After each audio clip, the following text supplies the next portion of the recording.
کا روزہ قریب آ رہا ہے، بلندی پہ اپنا نصیب آ رہا دیکھتے ہیں جیسے آپ لوگ کی اویلیبلٹی دیکھ لیتے ہیں۔ خوش آمدید کہتے ہیں آپ سب حضرات کو ایک بار پھر، اور علماء کرام کے ساتھ ہماری یہ نشست، آپ سب لوگ بھی اگر جو آپ لوگوں کے سوالات ہوں آج کی شب سے متعلق یا جو بھی سوالات، اب ظاہر ہے دامن میں جتنی گنجائش ہوئی اگر اس میں سے ہم کچھ سوالات لے سکے تو لیں گے۔ ہمارے ٹویٹر آئی ڈی پہ یعنی کہ وسیم بادامی WASEEMBADAMI، اس پر آپ ٹیگ کر کے سوالات بھیج سکتے ہیں، تو ہم کوشش کریں گے کچھ سوالات اگر لے سکیں انشاءاللہ۔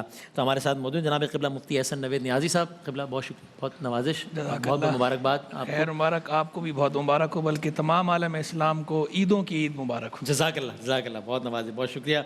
سب کے ہر دل عزیز جناب قبلہ مفتی عامر صاحب تشریف فرمائیں، بہت نوازش اور بہت مبارکباد۔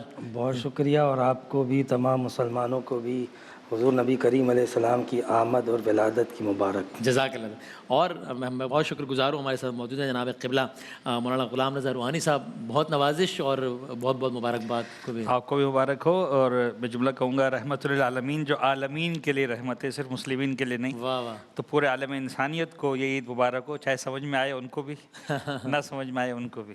سبحان اللہ، کیا جزاک اللہ۔ بلکہ آپ تو ابھی میرا خیال ہے مدینہ منورہ کی زیارت میں آپ ابھی کو ایک نصیب ہوئی ہفتہ ابھی پہلے، پچھلے دنوں، بالکل ایگزیکٹلی، ہاں ماشاء اللہ، جزاک میں اللہ کر رہا تعالیٰ تھا۔ قبول فرمائیں انشاءاللہ۔ خدا آپ کو بھی نصیب کرے۔ انشاءاللہ۔ تو میں مفتی عامر صاحب اگر دیکھیں گے کچھ وقت نے اجازت دی تو ہم کچھ سوالات اگر لوگوں کے شامل کر سکے تو ہم کریں گے۔ آپ ابتداءً تو یہی آج کی شب سے متعلق ہم ظاہر ذکر کر رہے ہیں، نعتیں پڑھ رہے ہیں، لیکن یہ جو واقعہ ولادت ہے آپ اس عنوان سے ہمیں مختصراً جو بھی بتا سکیں ابتداءً۔ بسم اللہ الرحمن الرحیم۔ بہت شکریہ وسیم بھائی۔ دیکھیں، آج کی شب وہ شب ہے کہ جس رات نبی کریم صلی اللہ علیہ وسلم کی ولادت صبح کو ہونی تھی، اور حضور نبی کریم علیہ السلام کی ولادت کے بعد چونکہ اس کائنات کا پورا نظام، سسٹم سب بدل جانا تھا، ہاں ایک بہت بڑی تبدیلی اور ایک ٹرننگ پوائنٹ آنا تھا۔ اس سے پہلے دنیا جس جہت پر تھی، جن نہج پر تھی، وہ سب کچھ تبدیل ہو جانا تھا۔ ہاں، قرآن پاک میں اس کا ذکر اس طرح ملتا ہے، وَلَوْلَا فَضْلُ اللَّهِ عَلَيْكُمْ وَرَحْمَتُهُ لَكُنْتُمْ مِنَ الْخَاسِرِينَ۔ اگر تم پہ اللہ کا فضل اور اس کی رحمت نہ ہوتی تو تم نقصان اٹھانے والوں میں سے ہو جاتے۔ صحیح ہے۔ یہ قرآن کا اپنا انداز ہے کہ یہاں پر فضل کا ذکر ہے اور رحمت کا ذکر ہے، تو فضل سے مراد مفسرین نے قرآن بھی لیا ہے، نبی کریم علیہ السلام بھی لیے ہیں، ورنہ آگے جو رحمت کا ذکر ہے تو رحمت چونکہ حضور علیہ السلام بھی اللہ کی رحمت ہے، تو قرآن کے آنے سے، حضور علیہ السلام کے آنے سے جو تبدیلیاں پیدا ہوئی ہیں، دنیا پہلے جس جہالت کے اندھیروں میں تھی، دنیا جس طریقے سے ظلم و بربریت میں مبتلا تھی، دنیا جس طرح پہلے کفر و شرک میں مبتلا تھی، اور جس طریقے سے تباہی اور بربادی کے عمیق گڑھے پر کھڑی ہوئی تھی، تو نبی کریم صلی اللہ علیہ وسلم کی آمد کی وجہ سے، ولادت کی وجہ سے، نبوت و رسالت کی وجہ سے اتنی بڑی اور اتنی عالمی تبدیلی پیدا ہوئی کہ وہ جو ایک دوسرے کے دشمن تھے، فَأَلَّفَ بَيْنَ قُلُوبِكُمْ فَأَصْبَحْتُمْ بِنِعْمَتِهِ إِخْوَانًا، کہ انہوں نے تمہارے دلوں میں محبت ڈالی جس کی وجہ سے تم ایک دوسرے کے بھائی بھائی بن گئے، یعنی جو خون کے پیاسے تھے۔ تو یہ نبی کریم صلی اللہ علیہ وسلم کا حسن اخلاق تھا، آپ علیہ السلام کا جو ہے وہ ایک پیغام تھا، دعوت تھی، ایک ایسی تعلیم و تربیت تھی جس کے نتیجے میں ایک عالمگیر قسم کی تبدیلی پیدا ہوئی۔ تو اس لیے جس وقت جناب رسالت مآب صلی اللہ علیہ وسلم کی ولادت ہوئی تھی، سیرت کی کتابوں میں یہ باتیں ملتی ہیں کہ اس وقت بھی سمبولیکلی جو ہے وہ کچھ دنیا کے اندر ایسی علامتیں، ایسی چیزیں، ایسی نشانیاں بتائی گئیں کہ جس سے پتہ چل جائے کہ اب دنیا کے اندر تبدیلیاں آنے والی ہیں۔ یعنی کعبے کی چھت پہ جو ہے وہ 3 جھنڈے، کعبے پہ جھنڈا، مشرق پہ جھنڈا، مغرب کی جانب جھنڈا۔ اسی طریقے سے آپ دیکھیں کہ سیدہ آمنہ رضی اللہ تعالی عنہا فرماتی ہیں کہ جب حضور نبی کریم علیہ السلام کی ولادت کا وقت ہوا تو میرے بطن سے ایک نور نکلا، اور میں نے دیکھا وہ اتنی دور تک روشنی پھیل گئی کہ شام کے محلات مجھے نظر آنے لگے، یہاں تک کہ اونٹ جو گزر رہے تھے ان کی گردنوں کو میں نے دیکھا۔ تو گویا کہ یہ تو حضور نبی کریم علیہ السلام کی ولادت کے وقت ہی شام کی فتح کی خبر اور شام کے روشن ہو جانے کی خبر دی جا رہی ہے۔ اسی طریقے سے دیگر بہت ساری چیزیں جو حضور کی ولادت کے وقت ہوئی، ہر گھر میں جو ہے وہ اگر ولادت ہوئی اس سال میں تو بیٹا پیدا ہوا، بیٹی پیدا نہ ہوئی، کیونکہ بیٹی پیدا ہوتی تھی تو لوگ اس کو جو ہے وہ برا تصور کرتے تھے اور ایک ماتم کی سی کیفیت ہوتی تھی۔ لیکن حضور نبی کریم علیہ السلام کی ولادت کے بعد بیٹوں کی ولادت اس بات کی طرف اظہار کرتی ہے کہ نبی کریم صلی اللہ علیہ وسلم کی آمد کے بعد ہر گھر میں اگر ہو تو خوشی ہو، یعنی ان کے اپنے تصور کے مطابق بھی خوشی ہو۔ پھر نبی کریم صلی اللہ علیہ وسلم نے بیٹی کی عظمت بتا دی، بیٹی کی اہمیت بتا دی، عورتوں کی اہمیت بتا دی، بچوں کی رسپیکٹ بتا دی، غلاموں، ملازموں، ماتحت، نوکروں، ہر ایک کی عظمت کو حضور نبی کریم علیہ السلام نے بیان کیا، علم کی شمع کو فروزہ کیا، جہالت کے اندھیروں کو دور کیا، اور پھر اس دنیا کے اندر ایک نیا چینج آیا جس کو آج آپ ڈیجیٹل ایج کی صورت میں دیکھ رہے ہیں۔ جزاک اللہ، صحیح، کیا کہنا ہے قبلہ مولانا غلام نظر روحانی صاحب۔ ظاہر ہے ہم جب حوالوں کی بات کرتے ہیں تو ظاہر ہے قرآن کریم سب سے مستند حوالہ ظاہر ہے کسی بھی چیز کا تصور کیا جاتا ہے، تو آپ اگر ہمیں آقا صلی اللہ علیہ وآلہ وسلم کے بارے میں ہی قرآن مجید میں، اب اگر میں یہ کہوں کہ قرآن مجید میں جو فرمایا گیا وہ بتائیں تو ظاہر ہے وہ تو زیادتی ہوگی کہ اس کے لیے تو پھر ساری زندگی صدیاں کم پڑیں، لیکن جو بھی آپ کو منتخب کردہ کچھ آیات یا کچھ حوالوں سے بتا سکیں کہ قرآن پاک میں سرکار دو عالم صلی اللہ علیہ وآلہ وسلم کا تذکرہ جو مختلف مقامات پہ آیا ان میں سے اگر آپ کچھ پہ روشنی ڈال سکیں۔ بسم اللہ الرحمن الرحیم۔ آج کی شب کی مناسبت سے بطور خاص اور پیغمبر اکرم حضرت محمد مصطفیٰ صلی اللہ علیہ وآلہ وسلم کی عظمت کے اعتبار سے آپ دیکھیں کہ دو جملوں میں کتنا خوبصورت امتزاج ہے۔ پروردگار اپنا تعارف کروا رہا ہے، بسم اللہ الرحمن الرحیم، الحمد للہ رب العالمین، اور اپنے حبیب کا تعارف کروا رہا ہے، وما ارسلناک الا رحمۃ للعالمین۔ جہاں جہاں تک رب کی ربوبیت کی رسائی ہے وہاں وہاں تک پیغمبر کی رحمت کی رسائی ہے۔ اللہ اللہ۔ اور یہ انسانیت کے لیے ہے، ظاہر سی بات ہے کہ یعنی کوئی مشروط رحمت نہیں ہے، غیر مشروط رحمت ہے پورے عالم انسانیت کے لیے۔ جب بارش برستی ہے تو مسلمان اور کافر کو دیکھ کر نہیں برستی، پروردگار کی رحمت برستی ہے، تو یہ پورے انسانیت کے لیے رحمتوں کی برسات کی رات ہے، نور پھیلا ہوا آج کی رات ہے۔ کیا کہنا۔ یہ اور بات ہے کہ میں یہاں پر اس پروگرام کے توسط سے یہ عرض کرنا چاہوں گا کہ جو پیغمبر کا تعارف ہے رحمت للعالمین، پیغمبر کی جو فتح ہے پورے عالم انسانیت پر، وہ سب سے پہلے چاہے دین کے آنے کے بعد کی ہم بات کریں، چاہے ظاہری اعتبار سے اظہار نبوت سے اور اعلان نبوت سے پہلے کی بات کریں، تو اہم ترین صفات میں سے جو ایک صفت بتائی گئی ہے وہ ہے پیغمبر اکرم کی صداقت۔ یعنی آج ہم تاریخ اسلام کو اگر گٹھارب دیکھیں تو بہت ہی دیانتداری کے ساتھ ہم کو نظر آئے گا کہ عیسائیت پر جب فتح کی بات ہوئی تو فنجعل لعنۃ اللہ علی الکاذبین، ہم جھوٹوں پر خدا کی لعنت کریں گے، یعنی جو سچے ہوں گے وہ کامیاب ہوں گے۔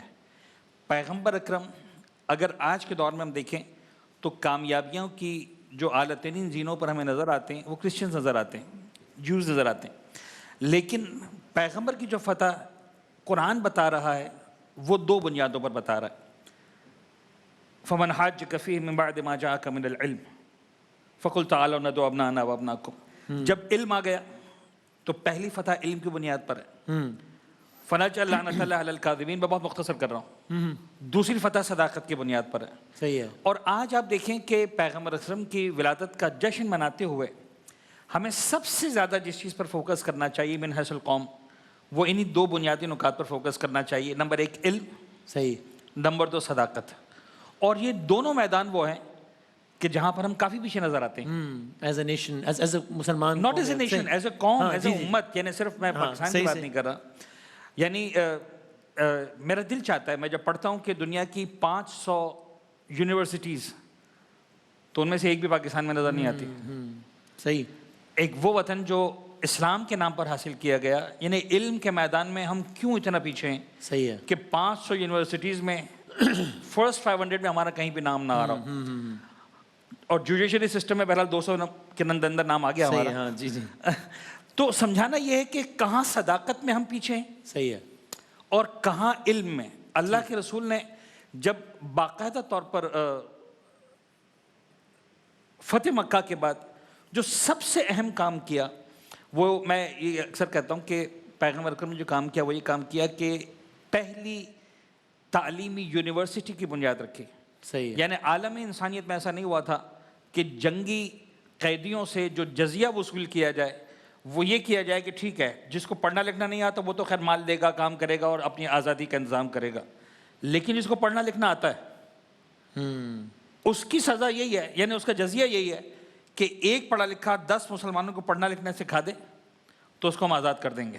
اتنی اہمیت ہے. یہ جو بنیاد رکھی یہ پیغمبر کرم. اور پھر وہی اگین اگر اس کو اور لنک کریں اقرا بسم ربک الذی خلق, آغاز یہاں سے بالکل آغاز یہاں. کاش کہ ہم جو ہے وہ دن دیکھیں کہ ہم اسی پلیٹ فارم سے اناؤنس کریں کہ دنیا کی جو پہلی یونیورسٹی ہے وہ پاکستان کے اندر بنی. ہاں کیا کہنا, سبحان یعنی اس لیول تک ہم پہنچے. سبحان اللہ, کیا کہنا. قبلہ میں اسی طرف ہی آنا چاہ رہا تھا اور آپ پلیز بات کو آگے بڑھائیے گا کہ ظاہر ہے اس پر تو ہم بارہا بات کرتے ہیں اور یہ ہم عملاً کر بھی رہے ہیں کہ سرکار کی آمد ہے تو مطلب کیوں نہ جشن منائیں. آج کی شب جشن نہیں منائیں گے تو کب منائیں گے, کیوں نہ چراغاں کریں. لیکن سر قبلہ مفتی عامر صاحب نے بھی اکثر ہمارے نشریات میں کہا کہ یہ سب تو ضروری ہے ہی, بالکل ہونا چاہیے, صرف یہی نہیں ہونا چاہیے, صرف ذکر نہیں بلکہ جو ان کی فکر تھی اس پہ بھی. تو آپ اسی بات کو آگے بڑھتے بتائیے گا کہ میں ایز اے اسٹوڈنٹ بھی اگر یعنی میرے آقا چاہتے ہوں گے کہ یار کہ یہ ایک اچھا اسٹوڈنٹ ہوتے ہوئے بھی میں آقا صلی اللہ علیہ وسلم کی تعلیمات پر عمل کر سکتا ہوں, ایک اچھا ڈاکٹر, ایک اچھا انجینئر, ایک اچھا سائنسدان, ایک اچھا ریسرچر, یہ کچھ کنفائنڈ نہیں ہے کہ جناب ایک خاص حیت رکھنے والا شخص ہی جو ہے وہ ان کی راہ میں چل سکتا ہے اور باقی تو سارے الگ ہی ہیں, یہ مسجد والے لوگ ہیں بغیر یہ امام والے. اس کو ذرا بتائیے گا کس طریقے سے ہم کرتے ہیں. بسم اللہ الرحمن الرحیم. صلی اللہ علیہ حبیبی محمد وعلی آلہ وصحبہ بارک وسلم. قرآن مجید فرقان حمید برہان رشید میں اللہ تبارک و تعالیٰ نے ارشاد فرمایا قد جاءکم من اللہ نور و کتاب مبین.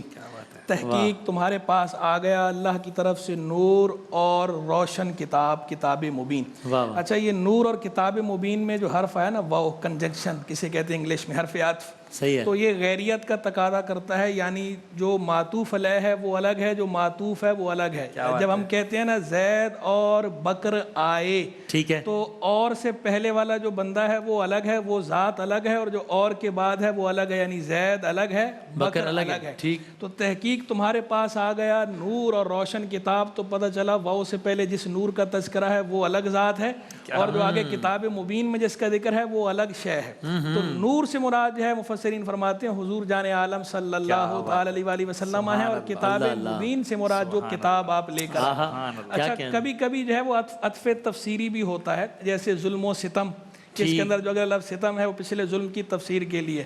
اگر اس کو عطف تفسیری مانا جائے تو اس صورت میں اس کا معنی یہ ہوگا کہ تحقیق تمہارے پاس آ گیا نور اور روشن کتاب, کہ یہ نور بھی ہیں اور ان کی زندگی کھلی کتاب کی مانند ہے, روشن کتاب کی مانند ہے. کتاب مبین بھی یہی ہیں اور نور بھی یہی ہیں. اس اعتبار سے بھی دیکھا جائے تو یعنی اس آیت سے حضور جان عالم صلی اللہ تعالی علیہ وآلہ وسلم کی آمد پڑھی میں نے یہ آیت اس لیے کہ چونکہ آج ہم ان کی آمد کا ذکر کر رہے ہیں, تو حضور کی آمد ثابت ہو رہی ہے سے جاکم تمہارے پاس آئے. یہ حضور کی آمد بھی ثابت ہوئی, حضور کا نور ہونا بھی ثابت ہوتا ہے, حضور کا کتاب مبین ہونا بھی ثابت ہوتا ہے. جب حضور نور ہیں تو جو حضور کا نور ہونا ہے, یہ نور ہونا ایک نور مانوی ہے اور ایک نور حسی ہے. تو نور کی جتنی جہتیں ہیں, جتنی ڈائمنشنز ہیں, حضور جان عالم علیہ الصلوۃ والسلام ہر اینگل سے, ہر زاویے سے نور ہیں. وہ نور مانوی بھی ہیں, وہ نور حسی بھی ہیں. اس نور کا تعلق علم کے ساتھ بھی ہے, اس نور کا تعلق اخلاق کے ساتھ بھی ہے, اس نور کا تعلق ایمان کے ساتھ بھی ہے. تو حضور ایسے نور ہیں کہ جو نور مطلق یعنی اللہ تبارک و تعالی کو ظاہر کرنے والے. نور کی تعریف ہمارے ہاں علم کلام میں کی جاتی ہے ظاہر بنفس ہی مظہر لغیر ہی, جو خود ظاہر ہو, غیر کو ظاہر کرنے والا ہو. حضور نبی کریم علیہ السلام نے آ کر اس نور مطلق کو ظاہر کیا اس دنیا کے سامنے. تو حضور جان عالم علیہ الصلوۃ والسلام جب نور خود نور ہیں, نور مطلق کو ظاہر کر رہے ہیں, تو ہم سارے اگر اس نور مطلق تک پہنچنا چاہتے ہیں, اس تک رسائی حاصل کرنا چاہتے ہیں, تو اس نور کی تعلیمات پر عمل پیرا ہوئے بغیر ہم اس تک رسائی حاصل نہیں کر سکتے. تو ان کی تعلیمات پر ہمیں فوکس کرنا ہے. جو حضور جان عالم علیہ الصلوۃ والسلام نے فرمایا ہے, ہم جب تک اس پر عمل نہیں کریں گے خلاف پیمبر کسے راہ نہ گزید. شیخ سعدی نے کہا تھا کہ جو پیمبر کے طریقے کے خلاف چلے گا وہ راستہ نہیں پا سکتا, وہ فلاح نہیں پا سکتا, وہ خدا تک نہیں پہنچ سکتا.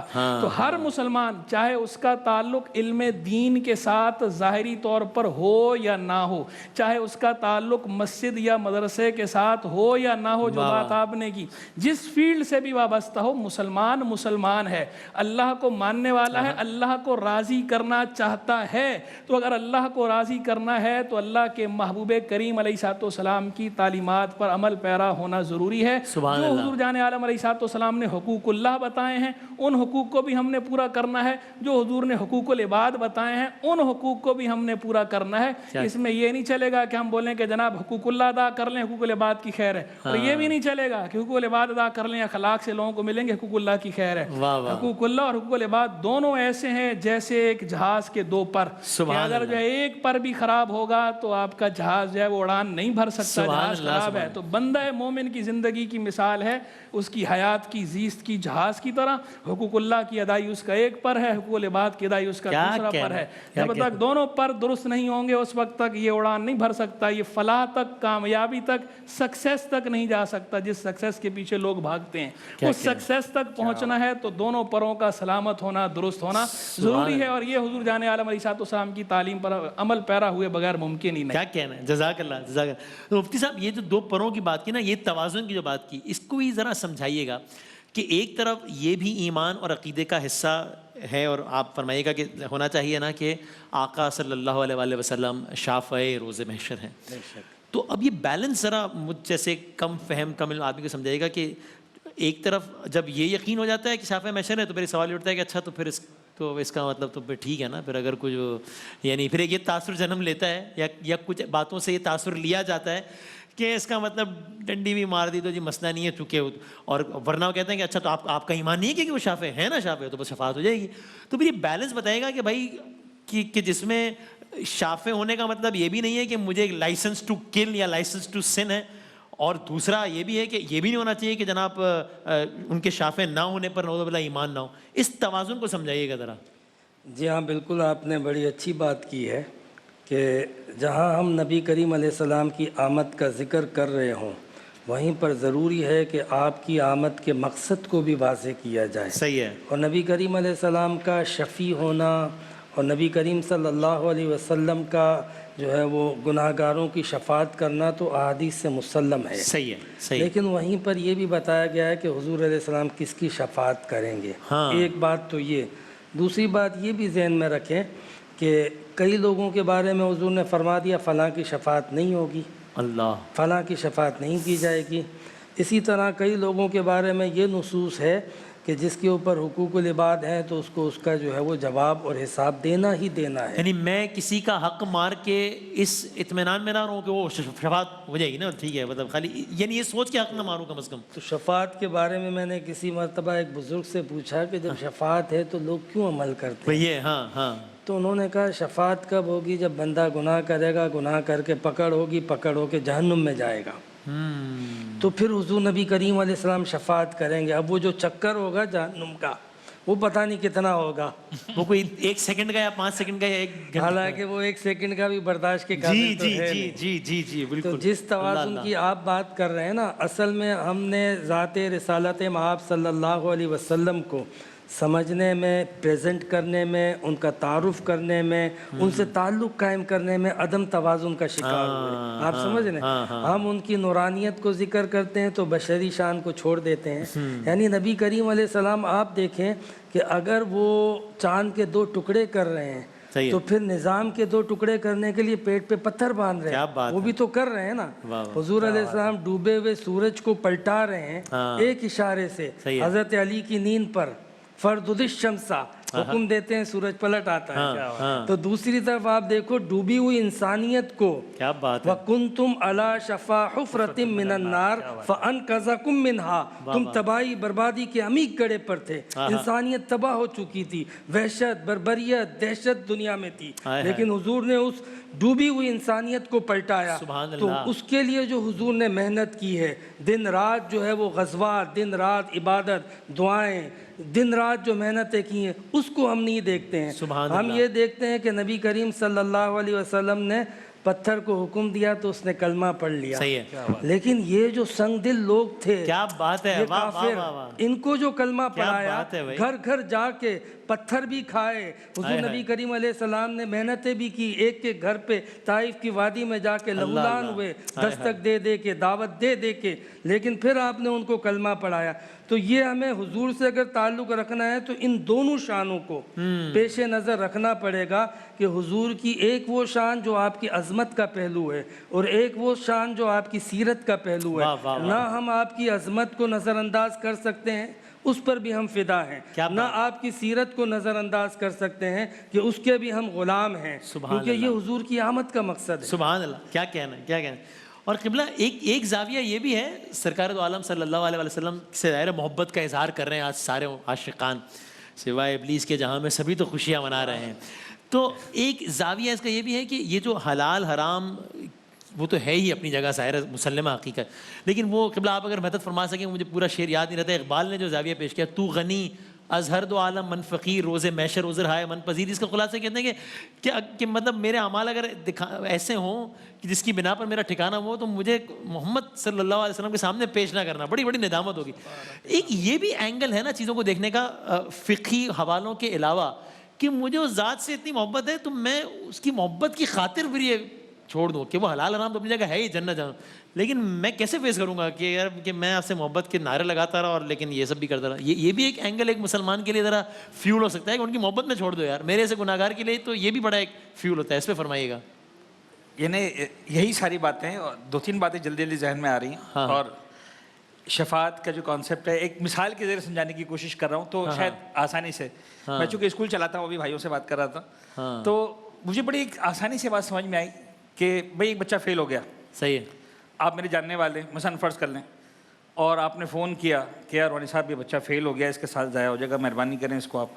میں نے کہا ہاں, میں نے کہا کیا ہے کہ صاحب 50% پاسنگ مارکس ہیں, اس کے 45% آئے ہیں, ٹھیک ہے, تو آپ مہربانی کریں 4-5% اس کے وہ کر دیں. اچھا تعلق بھی تھا, بچے کو دیکھا, یار محنت کی تھی, بخار ہو گیا تھا, ایسا ہو گیا تھا, چلو ٹھیک ہے پاس کر دیں. ایک مرتبہ جو ہے وہ آپ کے پاس دوسرا آدمی آ گیا کہ یار وسیم صاحب کی تو سنتے ہیں روحانی صاحب. وسیم صاحب کیا؟ روحانی صاحب وسیم صاحب تعلقات سنتے ہیں. ٹھیک ہے یار وسیم صاحب آپ جو ہے وہ فون کر دیں, روحانی صاحب پاس کر دیں گے اسکول میں. ٹھیک ہے. آپ نے کہا یار پرسنٹیج کتنی ہے تمہارے بچے کی؟ اس نے کہا یار 5% ہے. ہاں. اب مجھے ایمانداری سے بتائیے کہ آپ مجھے فون کریں گے, آپ فون کریں, میں پاس کروں گا یا نہیں کروں گا بات کا مسئلہ ہے, آپ فون کریں گے, بس شفاعت یہی ہے. ٹھیک. اللہ کے رسول کے پاس جو ہے وہ ان کے حق شفاعت پر قدغن نہیں ہے. صحیح ہے. لیکن میں اتنا تو کر کے جاؤں کہ وہ مجھے شفاعت کر کے کہنے کی میری اوقات ہے. ٹھیک. یعنی پاس فیل ہو گیا کوئی بات نہیں, لیکن ایسا تو منہ لے کر جاؤں کہ کھڑا رہ سکوں. صحیح. اگر 5% لے کر جاؤں گا تو پھر شاید اللہ کے رسول خود ہی منع کرتے ہیں کہ بھائی. صحیح ہے. جو آپ نے کہی نا بات, سر دیکھیں جو اس معاشرے میں ہم رہتے ہیں, ایک دوسرا جملہ جس پر میں پھر ظاہر سی بات ہے کہ ایک جملہ ہمارے یہاں بڑا چلتا ہے, ہر سڑک پر فٹ پاتھ میں نظر آتا ہے, عظمت رسول پر جان بھی قربان ہے. بہترین جملہ ہے, لیکن ایک چھوٹا سا اعتراض ہے. لگتا یہ ہے اسلامی معاشرے کو دیکھ کر کہ وہ جو جملہ ہے نا بھی قربان ہے, اس کے میننگ ہے کہ ہی قربان ہے. صحیح. عظمت رسول پر جان ہی قربان ہے, باقی کچھ قربان نہیں ہے. میں دودھ میں پانی ویسے ہی ملاؤں گا, یہ میں قربانی نہیں دے سکتا اللہ کے رسول کی خاطر کہ صاحب میں جان قربان کر دوں گا, ٹھیک ہے جان مانگ لیں. عظمت رسول پر جان ہی قربان ہے. صحیح ہے. باقی نہ جو ہے وہ ملاوٹ میں قربانی پسند ہے, نہ بےایمانی میں قربانی پسند ہے, نہ جناب علی حقوق انسانیت میں قربانی پسند ہے, نہ ماں باپ کی عزت کرنے میں قربانی دینے کو تیار ہوں. غلامی رسول, عظمت رسول, ان سب باتوں کی متقاضی ہے کہ میں سب کچھ کروں. تو غلامی رسول میں جان بھی قربان, جان سب سے آخر میں مانگیے بھائی. یعنی جب کچھ نہ بچے تو جان بھی قربان کر دینا, لیکن اس سے پہلے اتنی تو قربانی دو کہ ملاوٹ ختم کر دو, سود خوری ختم کر دو, حرام ختم کر دو. مسلمانوں کے تم جو حقوق کو پامال کر رہے ہو, فرض کرنے جو قبلہ نے بات کی, کتنی زبردست بات کی کہ حقوق اللہ اور حقوق الناس, اور خدا بہتر جانتا ہے کہ اس میں سے زیادہ افضل کیا ہے. لیکن ایسا لگتا ہے کہ جو روایات میں ملتا ہے کہ ممکن ہے پروردگار اپنا حق معاف کر دے, لیکن بندے کا حق تو خدا کہے گا بھائی میں کیسے معاف کروں, بندہ معاف کرے گا تو تجھے معافی ملے گی ورنہ نہیں ملے گی. اللہ اللہ. صحیح, بالکل صحیح. قبلہ یہ بالکل میں مطلب یہ میں نے یہ جملہ لکھا ہوا بھی ہے بہرحال، جب ابھی انہوں نے کہا مجھے وہ یاد آ گیا قبلہ مفتی اکمل صاحب، تو اس حوالے سے بہت ہی جو ہے وہ انہوں نے ایک ظاہر سمجھانے کے انداز میں وہ یہ کہا، تو آپ اسی کو الیبریٹ کیجیے گا، کہ انہوں نے کہا کہ یہ بالکل مناسب کہ یہ بات کہ غلامی رسول میں محبت قبول، لیکن وہ ایک انہوں نے بڑے تکرار سے کہا کہ بھائی غلامی رسول میں جو ہے وہ پھر نماز پڑھنا بھی قبول ہونا چاہیے، غلامی رسول میں نامحرم سے بات نہ کرنا بھی قبول ہو۔ انہوں نے جس انداز سے کہا میں اس کو تو غیر ان کا منصب ہے وہ کہتے ہیں، بڑا ڈانٹتے ہوئے انہوں نے کہا کہ بھائی، بلکہ اگر اسے ان کے الفاظ پر ہوں، انہوں نے کہا کہ ابھی چونکہ دل میں مجھے پتہ ہے، ہمیں پتہ ہے کہ ابھی تو جان تو نہیں دے رہی، تو میں نعرہ لگا لیا میں نے، تو یہ بتائیے کہ مجھے غلامی رسول مجھ سے، وہ تو ظاہر سی بات ہے، فدا کا ابھی امی یا رسول اللہ صلی اللہ علیہ وسلم، ہمارے ماں باپ قربان سرکار دو عالم صلی اللہ علیہ وسلم، لیکن میری ڈیلی روٹین میں مجھ سے کیا کیا چیز تقاضا کرتی ہے غلامی رسالت مآب صلی اللہ علیہ وسلم؟ جو ہے وہ قبلہ مفتی صاحب نے بھی شفاعت پہ بڑے عمدہ انداز سے روشنی ڈالی، علامہ سامعی بھی ڈالی۔ بات کرتا ہوں شفاعت کے حوالے سے بھی، اور اس کو بھی دونوں چیزوں کو لنک اپ کر کے جو ہے وہ ذکر کرتا ہوں۔ ضرور ضرور۔ اس سے پہلے جو آپ نے شرم کے حوالے سے بات کی تھی کہ محبوب کی شرم، تو اعلیٰ حضرت کا شعر ہے وہ، دن لہو میں کھونا تجھے، شب صبح تک سونا تجھے، شرم نبی خوف خدا یہ بھی نہیں وہ بھی نہیں، کیا بات، رزق خدا کھایا کیا، فرمان حق ٹالا کیا، شکر کرم ترس سزا یہ بھی نہیں، اس میں وہ غلامی رسول کے تقاضے بھی آ گئے۔ اور شفاعت والی بات جو ہے وہ دیکھیں، ایک پہلو اس کا یہ بھی ہے کہ آپ یہ سمجھیں کہ شفاعت جو ہے، جس شفاعت کی بنا پر نجات حاصل ہوگی، شفاعت عظمیٰ کو چھوڑ کر بقیہ نجات والی شفاعتوں کی بات کر رہا ہوں، اس شفاعت کا تعلق اہل ایمان کے ساتھ ہے۔ ٹھیک۔ اور اہل ایمان، اس بات کی گارنٹی ہم میں سے کون دے سکتا ہے کہ ہمارا خاتمہ ایمان پر ہی ہوگا؟ بعض گناہ ایسے ہوتے ہیں کہ ان کی نحوست کے سبب وقت نزا ایمان سلب ہو جایا کرتا ہے، اس لیے شفاعت کے سہارے نہ بیٹھیں، ایمان کی اپنے فکر کریں۔ تو آپ اس کیٹیگری سے نکل گئے پھر؟ جی، جب آپ اس کیٹیگری میں نہیں آئیں گے تو پھر تو یہ شفاعت والی بات ہی نہیں رہے گی۔ اور ویسے بھی حدیث مبارک میں فرمایا گیا نا، الایمان بین الخوف والرجاء، ایمان امید اور خوف کے مابین ہے۔ کیا بات ہے! امید بھی اللہ کی رحمت سے رکھنی ہے اور اللہ کا خوف بھی محسوس کرنا ہے، اللہ سے بے خوف نہیں ہو سکتے۔ یہ ہمارے عقائد کا مسئلہ ہے، ہماری کتب کلامیہ میں لکھا ہوا ہے، الامن من اللہ کفر والیاس من اللہ کفر، کہ اللہ کی رحمت سے مایوس ہونا بھی کفر ہے، اور اللہ کے عذاب سے اپنے آپ کو مامون سمجھنا، اللہ کی خفیہ تدبیر سے اپنے آپ کو محفوظ اور مامون سمجھنا، یہ بھی کفر ہے۔ تو دونوں باتیں کفر ہیں۔ تو اس طرح یہ دعوے کرنا اور اس سہارے خالی بیٹھ جانا، یہ خطرے سے خالی نہیں، یہ عظیم خطرہ ہے۔ تو عمل کریں، حضور جان عالم علیہ السلام کی تعلیمات پر عمل کریں، اور غلامی رسول کا جو تقاضا ہے، غلامی رسول کا تقاضا ان المحب لمن یحب یطیع، جو جس سے محبت کرتا ہے اس کی اطاعت کرتا ہے۔ محبوب کریم علیہ السلام نے جھوٹ بولنے سے ہمیں منع کیا ہے، جھوٹ سے بچنا ہے، غیبت سے منع کیا ہے، غیبت سے بچنا ہے، الزام تراشی سے منع کیا ہے، ہم نے اس سے بچنا ہے، چغلی سے منع کیا ہے، ہم نے اس سے بچنا ہے، دھوکہ دینے سے منع کیا ہے، ہم نے دھوکہ دینے سے بچنا ہے، غش سے منع، ہاں تو فرمایا لیس منا، من غشا لیس منا، ہم میں سے نہیں ہے، دھوکہ دے ہم میں سے نہیں ہے۔ تو وہ جو لوگ اپنے اپنے معاملات میں، چاہے وہ کسی بھی سطح پر ہوں، دھوکہ دہی سے کام لے رہے ہوں، وہ اپنے اوپر غور کر لیں کہ آپ نے کسی بھی سطح پر، بڑا اچھا کہا آپ نے، میں کسی بھی سطح پر اسی لیے کہا کہ ساری چیزیں اس میں آ جائیں، وقت کی میں بہت سطحوں پر پہنچ گیا جب آپ نے کہا تھا۔ تو اب کسی بھی سطح پہ جو کر رہا ہے تو وہ غور کر لے کہ غلامی رسول پہ جان قربان کرنے کے دعوے تو کر رہا ہے، لیکن جب یہ دھوکہ دہی کر رہا ہے تو حضور تو فرما چکے، یہ بات احادیث میں آ چکی، اور صحیح اور صریح احادیث میں ہے، یہ میں اور آپ نہیں کہہ رہے، یا کوئی مولانا صاحب نہیں کہہ رہے، یا کوئی مفتی صاحب نہیں کہہ رہے، حضور خود فرما رہے ہیں۔ تو حضور کے اپنے کلمات ہیں، جب وہ خود کہہ رہے ہیں لیس منا، یا خود کہیں لیس منی، اگر یہ کہیں کہ مجھ سے نہیں یا ہم سے نہیں، تو آپ کس منہ سے یہ دعوے کر رہے ہیں کہ بھئی ہماری جان قربان ہے؟ آپ کی جان قربان ہونا وہاں پر قبول بھی ہے کہ نہیں، وہ تو پہلے کہہ چکے۔ تو جان کی بات تو بعد میں آئے گی، جیسے کہ اللہ صاحب نے بھی کہا کہ اس سے پہلے جان قربان کرنے سے پہلے کے جو مراحل ہیں، ابھی اس کے امتحان اور بھی ہیں، ستاروں سے آگے جہاں اور بھی ہیں، ابھی اس کے امتحان اور بھی ہیں، تو یہ پہلے ان ساری چیزوں سے گو تھرو ہونا بھی ہے۔ سبحان اللہ۔ پھر وہی بات کہوں گا کہ یہ جو معاملات کی صفائی ہے، یہ تو ضروری ہے ہی ہے، معاملات کی صفائی کے ساتھ ساتھ عبادات کا اہتمام بھی ضروری ہے۔ یعنی ایسا نہیں ہے کہ آپ کہیں کہ صرف معاملات تو ہم اپنے صحیح رکھیں، کیونکہ جو آپ کے معاملات ہیں نا، ایک معاملات آپ کے ہیں مخلوق کے ساتھ، اور ایک معاملات ہے خالق کے ساتھ۔ تو معاملات بھی ہر سطح پر صاف ہونے چاہیے، مخلوق کے ساتھ بھی معاملات صاف ہونے چاہیے، فیئر ہونے چاہیے، خالق کے ساتھ بھی آپ کے معاملات فیئر ہونے چاہیے، کیونکہ خالق کی عظمت کا تقاضا ہی یہ ہے آپ نے مخلوق کے ساتھ معاملات صاف کر لیے اور خالق کی جو حقیقی عظمت ہے اس کا پاس نہیں رکھا آپ نے.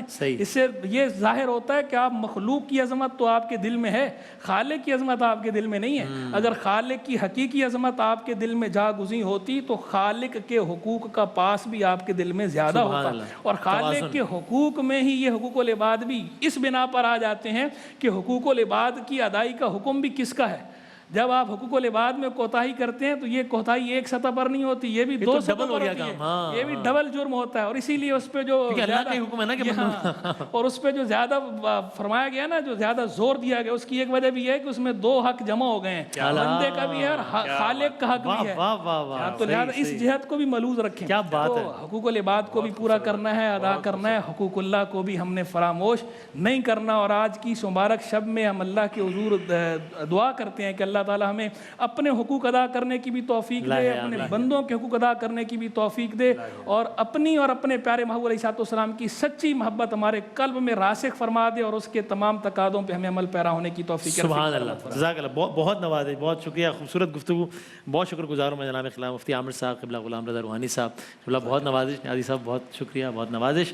نشریات ہماری جاری ہیں انشاءاللہ. میں ایک بار پھر علماء کرام کا بہت شکر گزار ہوں. ابھی میں نے بریک کے بعد ذرا گزارش بھی کرنی علماء کرام سے, ان کو جو مخصوص وقت تھا وہ تو یہی تھا, لیکن ہم نے گزارش کرنی کہ ابھی کچھ نعت خواں حضرات بھی تشریف لا رہے ہیں. ہماری خواہش ہے کہ اگر ہم کچھ دیر اگر علماء کا بھی ہمیں فیض مزید حاصل رہے, ہم کلام بھی سنیں اور کچھ ایک گفتگو بھی ہو سکے علماء کرام کے ساتھ ساتھ, تو دیکھتے ہیں انشاءاللہ. ایک وقفے کے بعد آتے ہیں, دوبارہ حاضر ہوتے ہیں انشاءاللہ. کا روزہ قریب آ رہا ہے, بلندی پہ اپنا نصیب آ رہا ہے, محمد